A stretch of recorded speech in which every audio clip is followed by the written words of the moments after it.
It's midway through the season for the Lotus on Track Elise Trophy, and that's brought us here to the heart of Lincolnshire at Cadwell Park.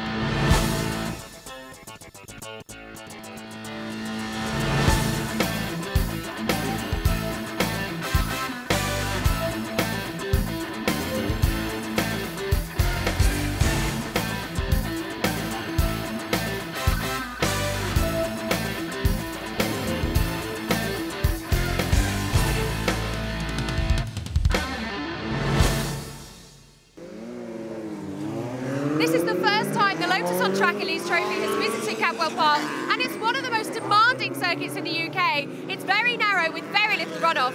Paul Quinn takes pole, and he's also favourite to win the race. Here's Simon Hill with the full grid.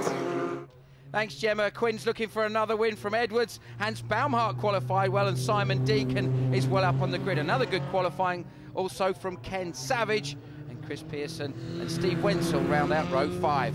Further down the grid, we see some familiar names like Russ Treasure, Tess Howell. They've had some scraps already this season. Also Stuart Mason and Stuart Malt looking for a strong result. Man who made his debut last time out, Vital Chuan, he's back for more action. And Joanna Hoddenot joins us on the grid, as does Adam Hamilton-Fletcher. So the drivers now looking eagerly at the lights. The tension's rising, the revs are rising too. Little bit of creeping from Michael Edwards.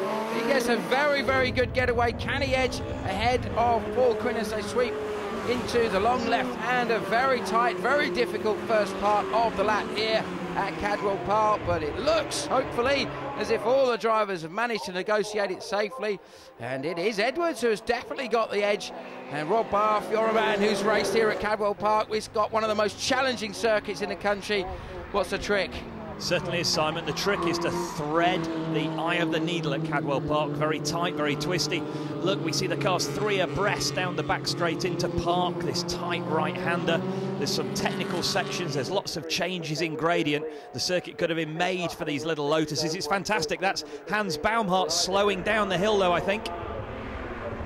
Yeah, and there you saw also the 62 car of Tom Chataway doing very well to avoid Baumhart's car, as we see. Also, they're coming up over the brow, really pitching the car in was Michael Edwards through the Hall Bends here. This is a part of the circuit which makes a lot of drivers refer to it as Britain's Nürburgring, Rob, isn't it? Hall Bends is terrific. Fast right, left, right, and then down where we are now, through the hairpin, then down into Barn that leads out onto the long downhill back straight. It really is a great section of track. Yep, just like a little section of the ring down to the Whipperman, perhaps.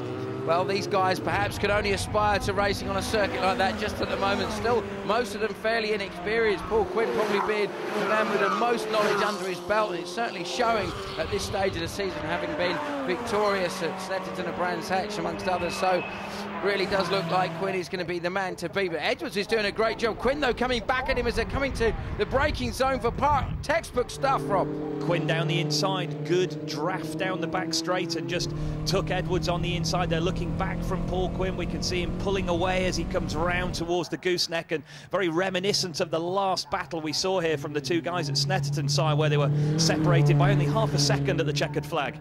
Very different sort of circuit, of course. At Snetterton, you've got lots of long straights, a couple of fairly fast corners. Here, just about a bit of everything going on. Good to see there the 5 car of Ken Savage running nearer the front, having a really good run today. You can see the little novice cross on the back of his car, letting us know that he really is one of the guys that's very, very new to racing. The rest of the pack scrabble through there. The 80 car of Stuart Mason looking to close down Peter Driver and the red Elise there, and looking back, they're all trying to sort of battle with each other without actually losing too much time on the pack ahead of them. It's just broken down into lots of little packs here, Rob. Yes, that's Steve Wenzel holding up that little gaggle of 5 cars there, and so difficult to overtake round Cadwell Park. We've mentioned it is so narrow, but Paul Quinn out front doing his best to keep Mick Edwards at bay.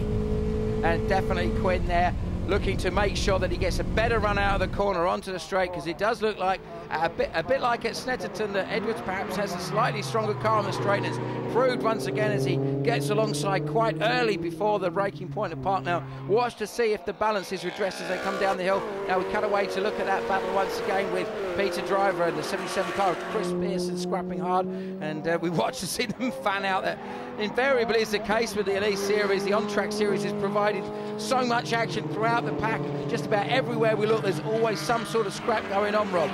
There is, and this scrap at the front is very, very heated. This is great stuff. It's fantastic looking at the lead changing hands, and to be absolutely fair to Mick Edwards, that was a brilliant move at the end of the back straight. He was so late on the brakes, and oh, that sounds like a spinner. It does. 73 car of Adam Hamilton Fletcher. He ends up covered in mud, but it doesn't look like he's picked up too much damage. We now cut away to the man that's running in third place, Simon Deacon. Well, he's driving really well, but he's got no answer for Edwards and for Crit at the moment, as we see a bit of a lock up there. Russ Treasure, a bit of cloud of smoke, and I don't think it was just him involved there. I think somebody else was in it, but we didn't really see the beginning of it, Rob. No, we didn't. That was a little spin coming out of the old hairpin. There's not actually a hairpin there, it's just a 90 right, but curiously called the hairpin, and seemed to spin on his own. And Gary Broad heading up the hill with that little gaggle going on behind him. Once again, we see the third man of Deacon, and slightly different lines there. Broad with Ken Savage behind him, and Stuart Moore. They're all sort of squeezing each other. Difficult to know whether they're actually driving each other onto the gap in front, to the gaggle in front, or whether they're holding each other up. Hard to say at this stage. Yeah, I think they're definitely holding each other up. We saw a variety of lines into the corner there, and that's only going to compromise their speed. They're going to fall back into the hands of the guys behind them if they're not really careful. And this really is a circuit that all the drivers seem to love. Everybody who comes here enjoys it, and a lot of these guys, as we know, have progressed from track day driving with the on-track experience to go into the on-track series, and this is a sort of place that people would look down their list of tracks that are available and put it as a big definite tick in their diary. Got to come to Cadwell Park. Yes, very much. I grew up racing Caterham 7 sports cars, and this is a place I really look forward to coming. Any car that's fairly light and nimble and rear wheel drive is great round here. 73, that's Hamilton Fletcher off again. Has he made it to the wall? I think he's kept it out of there, but great battle still at the front of the field side. It's good that this seems to be going on. It now seems to be a bit of a feature of this series that those two drivers are almost always now going to be having some sort of a fight, and the amazing thing is just how much of a scrap, how much of a gap even that they pulled away from the scrap behind them. And once again, it is Quinn who's just about got the edge, but one thing for sure is Paul Quinn must be looking in his mirrors every time he gets in going, oh my goodness me, he's coming back at me, I can't lose this guy. But the pair have pulled so far clear now of Simon Deacon. Simon, poor old Simon, in third there. He's got nobody to race with. The rest of the field are behind him, but these two are way ahead. Now, it's difficult to say on this circuit where the real advantage. Last time it was pretty obvious when we were at centre to see that Quinn had the advantage through some of the faster corners, and Edwards seemed to be better out of a couple of the tight corners and down the straights. But with this other battle that we've been focusing on a little bit earlier on, with Ken Savage in the middle of that in the distinctive yellow car, and at the front Gary Broad with that orange nose cone, making it easy for us commentators to see which one's which. They're just driving at very similar lap times at the moment. At the back of that pack, the number 9 car of Martin Roberts, surely hoping there'll be a mistake ahead. Talking of mistakes, yes, that's car 52. That's Phil Hatswell. He just took a little trip across a little shortcut at the bottom of the mountain, and an overtake there at the hairpin. Yeah, very close, that one. Chris Pearson just about getting his nose down the inside. Now, who have we got here? That's Vittel Chuan. Well, we were talking about Vittel earlier, and enjoying his fairly early days in motorsport. Who have we got? Kirk Pride, I think. Big left, right, lost it, saved it. I think he's gone. There's no clang or bang, though. That's the good news, Rob. Yes, no contact. Nobody likes to see these. Most of these guys running their cars themselves and running on quite a tight shoestring, and accident damage can be so expensive to repair, but still great battle at the front. Yeah, it looks like he's going to run all the way to the very, very last part of the lap. Last time out at Snetterton, the two of them cross the line almost side by side now. Ken Savage running a little bit wide, has a bit of a lift to try and save it, and the gooseneck, round he goes. We're waiting to see if anyone else joins the fun. Somehow he manages to avoid everything except the marker post, Rob. Bit of a savage spin there through the gooseneck, just wide on the way in, but Paul Quinn pulling away at the front of the field. Oh, he is now. Well, earlier on in the race, in fact, on the first lap, Michael Edwards was pitching his car in with a load of aggression, and that time just a bit too much. Took him a bit of time to find a gear and get going, and I think that's pretty much handed the win now, surely, to Paul Quinn. Quinn's out of sight. Quinn must have, what, at least 10 seconds lead now, so, oh no, that's terrible news for Edwards, but great news for Paul Quinn. But no damage done. It looks like he's kept all 4 corners pointing in the same direction, but there's our race leader starting his last lap, and look how the situation's changed. Huge lead.